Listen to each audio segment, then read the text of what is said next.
आता आपला tub ready झालाय. आणि आता मी तुम्हाला अजून एक गोष्ट सांगतो की आता आपल्याला ह्याच्यामध्ये पाणी टाकायचं आहे. आता टब रेडी करून घेतो, मोड आल्यानंतर आपण लावू. आता जर का तुम्हाला प्रश्न पडला असेल, नाहीतर तुमचं पण असं होऊ शकतं की पाणी टाकल्यावर सगळं पाणी गढूळ होईल. त्याच्यासाठी आपल्याला एक उपाय, कुठलेही नॅचरल दगड असू दे. मी आता अट्रॅक्टिव्ह म्हणून असे व्हाईट स्टोन्स घेतले. हा एक आहे आणि हा एक आहे.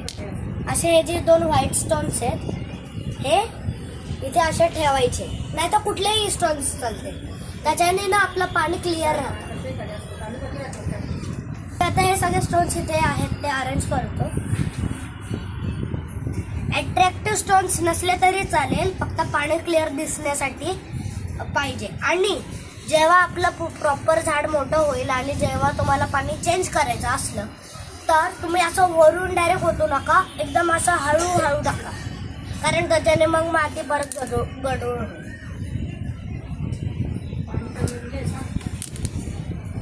हे बघ, हे माझ्या आजीने दगडं झाकून ठेवलेले जे आता कामी आलेत मला.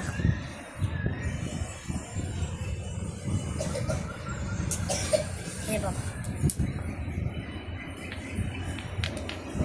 आपण असं ठेवूया. आणि अजून एक गोष्ट सांगायची, आता आपण प्लास्टिकच्या टबमध्ये कंपल्सरी लावा आणि बादली नको, असं टब पाहिजे ज्याच्याने पसरट राहिलं तर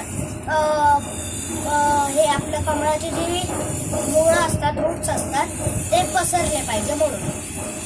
हे बघा, मी इथे असं केलंय ज्याच्याने हे बाजूची माती त्यांना पण हे मिळते. आणि आता आपण पाणी टाकूया.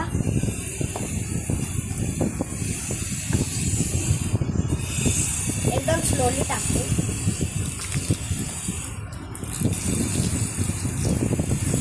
सर्वात पहिले तर हे सगळी माती पाणी शोषते. हे बघा,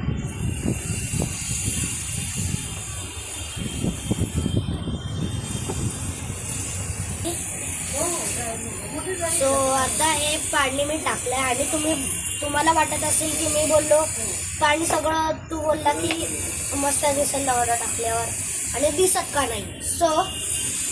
हे असं, कारण आता हे पाणी सेट होतं हळूहळू. नेक्स्ट ब्लॉगमध्ये जेव्हा आपण बिया लावू तेव्हा मी तुम्हाला दाखवतो पाणी एकदम क्लिअर झालेलं असेल आणि आता दगडा पण नाही दिसत आहे. पण नेक्स्ट ब्लॉगमध्ये नक्की दगडं दिसतील. Thank you for watching, like and subscribe.